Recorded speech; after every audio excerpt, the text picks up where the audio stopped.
Hello મિત્રો, જય શ્રી કૃષ્ણ. આપ સૌનું સ્વાગત કરું છું મારા ચેનલની અંદર.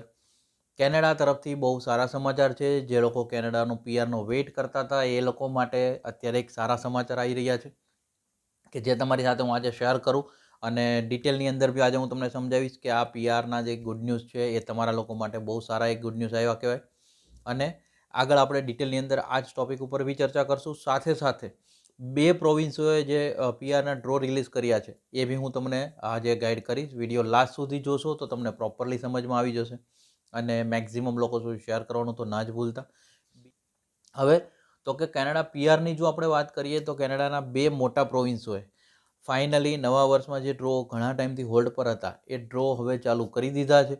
જેની અંદર હું તમને વાત કરું કે પહેલું પ્રોવિન્સની જો આપણે વાત કરીએ તો જ્યાં આગળ લગભગ હું તમને કહું 838ના કટ ઓફ સ્કોર ઉપર સિલેક્શનો થયા છે 145 લોકોના.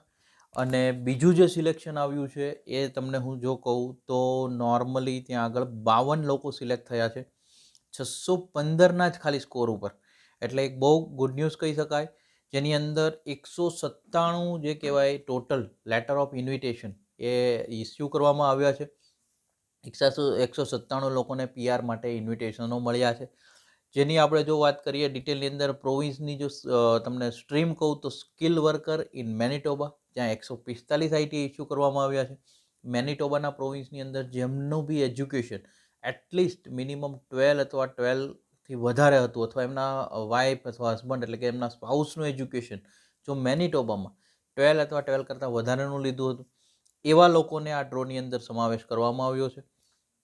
અને જે બીજા ડ્રોની વાત કરીએ skill worker in overseas category Manitoba, ત્યાં આગળ 615નો ડ્રો એટલે કે ફેમિલી સ્પોન્સર અને ફાઇનાન્સ સ્પોન્સરની જો આપણે વાતો કરતા હોઈએ છીએ એ ડ્રોની જો વાત કરીએ તો 615 એટલે બહુ જ ડ્રો નીચે આવ્યો કહેવાય. કારણ કે આ ડ્રો બી લગભગ લાસ્ટ તમે સિલેક્શન જોશો તો 700 યા 800ની અરાઉન્ડ આ સિલેક્શનો કરવામાં આવ્યા હતા.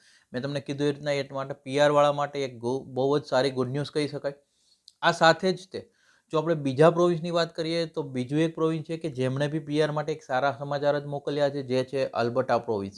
અલ્બર્ટા પ્રોવિન્સની જો હું તમને ડિટેલમાં વાત કરું તો Alberta પ્રોવિન્સે Alberta advantages immigration programme AAIP પ્રોગ્રામની through Alberta opportunity સ્ટ્રીમની અંડરમાં 588 invitation release કર્યા છે. જેમાં લગભગ લોએસ્ટ કટ ઓફ સ્કોર જે છે ખાલી 55નો સ્કોર રાખવામાં આવ્યો છે, જે બહુ જ સારા એક ન્યૂઝ કહી શકાય. કયા કયા લોકોને ઇન્વાઇટ કરવામાં આવ્યા છે અથવા આની એલિજિબિલિટી ક્રાઇટેરિયા શું છે એ આપણે આગળ જોઈએ. જે બી સિલેક્ટેડ કેન્ડિડેટ્સ છે જો એમની એલિજિબિલિટી જોઈએ અથવા જે લોકોએ બી આની અંદર એપ્લાય કરવું છે એ લોકોએ બી આ એલિજિબિલિટી જોઈએ.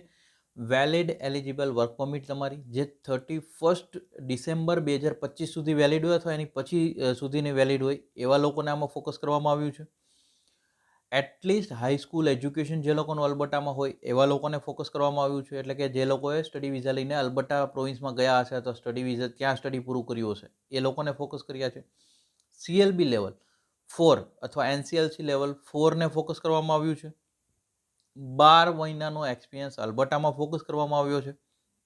અને જેમની પાસે full time job offer letter અલ્બર્ટાના એમ્પ્લોયર પાસેથી હોય આ લોકોને ફોકસ કરવામાં આવ્યા છે. અલ્ટિમેટલી જો હું તમને કહું તો મેનિટોબા પ્રોવિન્સના બી બે સારા ડ્રો જ કહી શકાય, બિકોઝ સિલેક્શન ક્રાઇટેરિયા ડાઉન આવ્યા છે અને એટલીસ્ટ જે પીઆર એટલે કે જે પ્રોવિન્સમાં રહેતા હોય જે લોકો મેનિટોબાની ડિમાન્ડમાં આવે છે એ લોકોના પીઆર ઇસ્યુ કરવાના ચાલુ થઈ ગયા છે. અને જો અલ્બર્ટા પ્રોવિન્સની આપણે વાત કરીએ તો અલ્બર્ટાની અંદર બી મેં તમને કીધું તો 588 પણ 55ના સ્કોર પર. એટલે કે જે લોકો બી મેનિટોબા અથવા અલ્બર્ટામાં શિફ્ટ થયા હશે અથવા થવાના છે એ લોકો બી આનું પ્લાનિંગ કરી શકે જો તમે ડિમાન્ડ લિસ્ટમાં આવતા હો તો જ. કારણ કે તમારે પહેલાં મેં તમને કીધું ડિમાન્ડ લિસ્ટ ખાસ ફોકસ કરવામાં આવશે હવેથી. જે પ્રોવિન્સમાં જેની ડિમાન્ડ હશે, જે ઓક્યુપેશનની ડિમાન્ડ હશે એ લોકોને જ લેવામાં આવશે. એટલે તમારે ડિમાન્ડ લિસ્ટ ચેક કરી અને આગળ વધવા જોઈએ જેથી કરીને તમને પીઆર લેવામાં સરળતા મળે. આ રિગાર્ડિંગ તમારો કોઈ ઓપિનિયન છે જરૂરથી કોમેન્ટ કરજો અને જો માહિતી સારી લાગી છે એક લાઇક કરી દેજો. મેક્સિમમ લોકો સુધી શેર કરવાનું ના ભૂલ, because spread education, support education, always એજ્યુકેશનને સપોર્ટ કરતા રહીએ. Thank you so much. જય હિન્દ, જય ભારત.